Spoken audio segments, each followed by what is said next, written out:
আবার তিনি সংক্ষিপ্ত আকারে একটি হাদিসের কিতাব সংকলন করলেন, যে কিতাবের নাম বুখারী। এটা কোথায় লিখেছিলেন কেমন করে জানেন? মদিনাতুল মুনাওয়ারায় মসজিদে নববীর পাশে। মসজিদে নববী থেকে আমরা যেদিকে মুখ করে নামাজ পড়ি ওই দিকটা হচ্ছে দক্ষিণ দিক, আর মসজিদে নববীর পশ্চিম দিকে, সম্ভবত দিক যদি ঠিক আমি ভুল না করি তাহলে পশ্চিম দিকে হবে ওটা। সেই দিকে বা মসজিদে নববীর হাত থেকে 1 কিলোমিটারের মধ্যে একটি সাদা রঙের মসজিদ বানিয়ে রাখা আছে।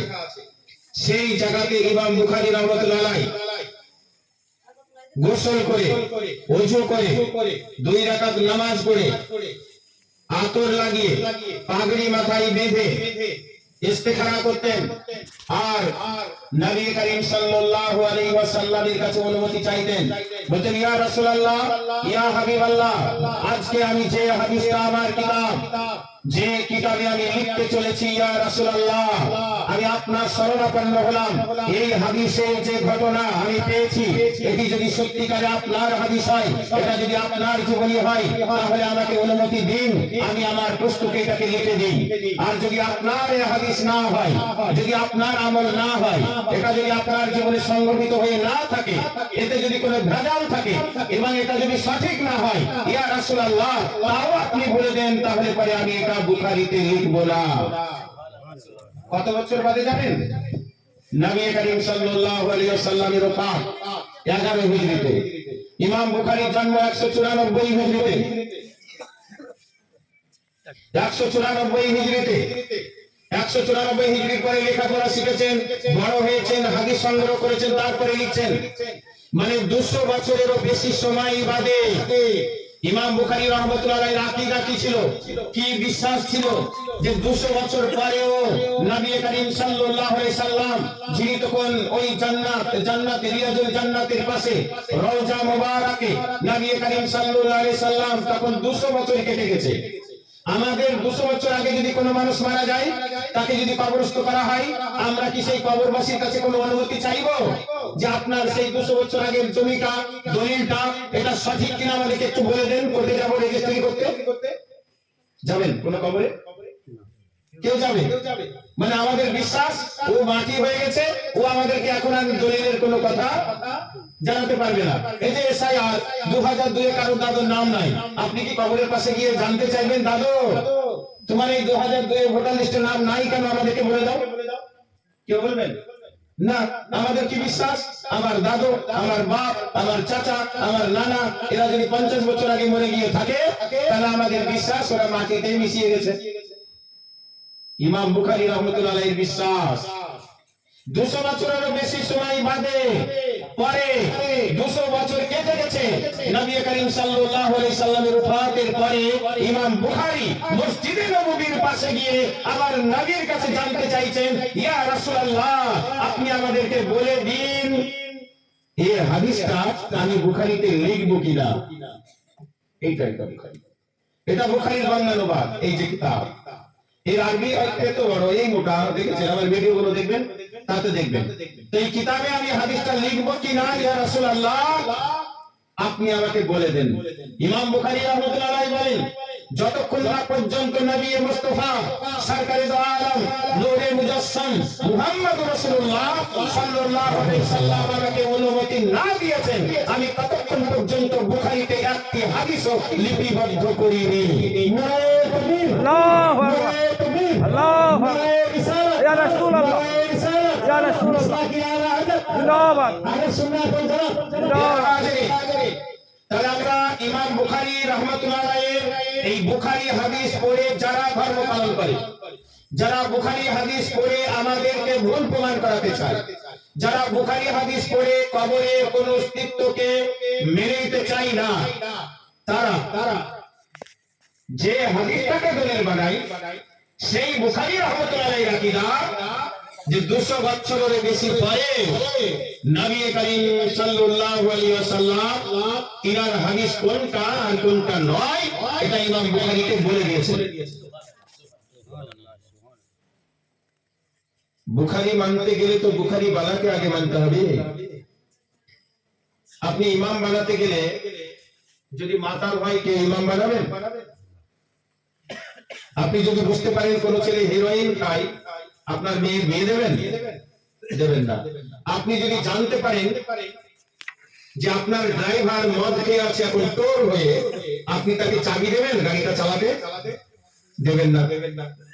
তো আপনি যেমন গাড়ির ড্রাইভারকে দেখে নেবেন, ঘুম এলে পরে তাকে চাবি দেবেন না, মাতাল অবস্থাতেও দেবেন না। মসজিদের ইমাম যদি সুদ খায়, নিশ্চয়ই তাকে ইমামতি করতে দিবেন না। ঠিক তেমনই আল্লাহ তাআলার নবীর হাদিস যার কাছ থেকে নেবেন তাকে জেনে নিতে হবে। তো ইমাম বুখারী রাহমাতুল্লাহ আলাইহির লেখা হাদিস যখন আমরা নিব, তো ইমাম বুখারীকে তো আমরা একবার দেখে নেব তিনি কে। ইমাম বুখারীকে কোন কিতাব পড়ে কিতাবটা মানতে গেলে ওই কিতাবের লেখককে এটা প্রথমে আপনাকে খুঁজে দেখতে হবে। কোন কিতাবে যেমন তসলিমা নাসরিন, সে নবীর বিরুদ্ধে অনেক বিরোধিতা করে কিতাব লিখেছিল। আমরা যখন দেখলাম এটা কোনো মাওলানা মুহাদ্দিসিন নয়, এর কোনো ডিগ্রি নাই, এ হাদিস জানে না, কোরআন জানে না, ও নিজের পক্ষ থেকে নবীর বিপক্ষে হাদিস লিখে দিয়েছে। তবে হাদিস লিখেছে নয়, তার মন গড়া কথা লিখে দিয়েছে হাদিসের নাম দিয়ে। সুতরাং আমরা তখন তসলিমা নাসরিনের কথা মেনে নিইনি। ঠিক তেমনি আজকের দিনে যদি কোনো দাড়ি লেখে, দাড়িওয়ালা মৌলবী সেজে আমার নবী সাল্লাল্লাহু আলাইহি সাল্লামের বিরুদ্ধে হাদিস বলে লিখে দেয়, তবু আমরা যেচে একবার দেখে নেব লোকটাকে। তো আমরা যখন বুখারী পড়বো, তো ইমাম বুখারী কে, এই বুখারী লিখেছেন কে, তার চালচলন কেমন ছিল, চরিত্র কেমন ছিল, এটা আমরা দেখে নেব। আমরা দেখেছি, আর দেখতে গিয়ে দেখলাম যে ইমাম বুখারী রাহমাতুল্লাহ আলাইহির আকীদা এই রকম ছিল যে 200 বছর পরেও তিনি আমার নবীর উপরে এই ধারণা রেখেছিলেন যে নবী কবর মোবারক থেকে, রওজা মোবারক থেকে 200 বছর পরেও আমাকে বলতে পারবেন, বলবেন। এই বিশ্বাস ছিল না? ছিল না? তাহলে বুখারীর লেখকের বিশ্বাস কি?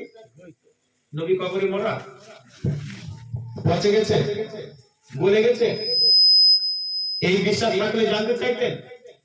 জানতে চাইতেন না। এবং অবাক লাগবে আপনাদের, আজকে আমরা যখন উঠে দাঁড়িয়ে আল্লাহ রাসূলকে সম্মান দিই, তখন এটার উপরে আপত্তি তুলে আমরা উঠে দাঁড়িয়ে সম্মান তো অল্প কিছুক্ষণ সময়ের জন্য দিই যখন কিয়াম করি। ইমাম বুখারী রাহমাতুল্লাহ আলাইহি এই বুখারী হাদিস প্রায় 16 বছর ধরে এক জায়গায় দাঁড়িয়ে দাঁড়িয়ে লিখেছিলেন ওই মসজিদে নববীর পাশে। উনি কোনদিন বসে একটা হাদিস লিখেননি। নবী করিম সাল্লাল্লাহু আলাইহি সাল্লামের রওজা মোবারকের দিকে মুখ করে উনি দাঁড়িয়ে দাঁড়িয়ে দাঁড়িয়ে নবী করিম সাল্লাল্লাহু আলাইহি সাল্লামের দিকে তাওয়াজ্জু করে উনি হাদিস লিখেছিলেন।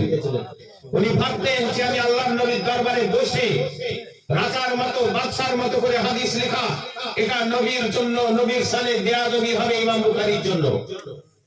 তাই নবী করিম সাল্লাল্লাহু আলাইহি সাল্লামের মর্যাদা, শান, শাওকাত এবং সম্মান প্রদর্শনের ক্ষেত্রে, হাদিস লিখতে গিয়ে নবীকে সম্মান দেওয়ার ক্ষেত্রে তিনি দাঁড়িয়ে দাঁড়িয়ে হাদিস লিপিবদ্ধ করেছিলেন। সুবহানাল্লাহ, সুবহানাল্লাহ। সুতরাং এই দাঁড়িয়ে নবীকে সম্মান প্রদর্শন করা, এর যদি বিরোধিতা করতে হয় তাহলে সর্বপ্রথম ইমাম বুখারী রাহমাতুল্লাহ আলাইহির বিরুদ্ধে ফতোয়া দিতে হবে যে উনি দাঁড়িয়ে দাঁড়িয়ে মসজিদে নববীর পাশে 16 বছর ধরে নবী করিম সাল্লাল্লাহু আলাইহি সাল্লামের রওজা মোবারকের দিকে তাকিয়ে তাকিয়ে হাদিস লিখেছিলেন। আর এই কারণে আল্লাহ ইমাম বুখারী রাহমাতুল্লাহ আলাইহির উপরে এত খুশি হয়েছিলেন, এত খুশি হয়েছিলেন, তিনার যখন ওফাত হলো, ওফাত হওয়ার পরে তাকে যখন দাফন করা হলো, কবরস্থ করা হলো, সেই দাফনের পরে ওই কবরের মাটি থেকে এক ধরনের সুগন্ধ বাহির হতে লাগলো। সুবহানাল্লাহ, সুবহানাল্লাহ। সুগন্ধ, মাটি সুগন্ধ হয়ে গেল। আমাদের হুজুরকে কবরস্থ করার পরে খেজুরের ডাল দেওয়া হয়েছিল, তো সেই খেজুরের ডাল থেকে গাছ হয়ে গেছিল। দুর্ভাগ্যবশত ওই পাকা করার সময় জানেন একজন ওই গাছটাকে ধরে তুলে দিয়েছিল, নাহলে আপনারা দেখতে পেতেন যে খেজুরের ডাল থেকে গাছ হয় কেমন করে। আমরা ডাল থেকে গাছ হয়, আমরা ডাল থেকে গাছ হয়, কিন্তু খেজুরের লাগড়া থেকে ডাল হয় এটা তো দেখাও যায় না, শোনাও যায় না, তাই না? আর সেটা আমরা দেখেছি, শুনিনি তা নয়, আমরা দেখেছি। দুর্ভাগ্যবশত এখন আর তখনকার যুগে এই ভিডিও, ক্যামেরা, মোবাইল এরকম ব্যাপারগুলো ছিল না, না হলে সেটা পৃথিবীতে বিশাল ভাইরাল হতো। আর তুলে ফেলেছিল ওটা আমরা জানিও না, পরবর্তীতে আমি জানতে পেরেছিলাম। আমি ভেবেছিলাম এত ভালো জিনিস তুলবে কে, ওটুকু রেখেই পাকা করবে। তো ইমাম বুখারী রাহমাতুল্লাহ আলাইহির ওফাতের পরে তিনার কবরের মাটি সুগন্ধিত হয়ে যায় এবং দলের দল মানুষেরা ইমাম বুখারী রাহমাতুল্লাহ আলাইহির সরাসরি ছাত্র ছিল 90,000, 1 লাখের কাছাকাছি তিনি এই বুখারী হাদিসকে পড়ে শুনিয়েছিলেন মানুষকে। যারা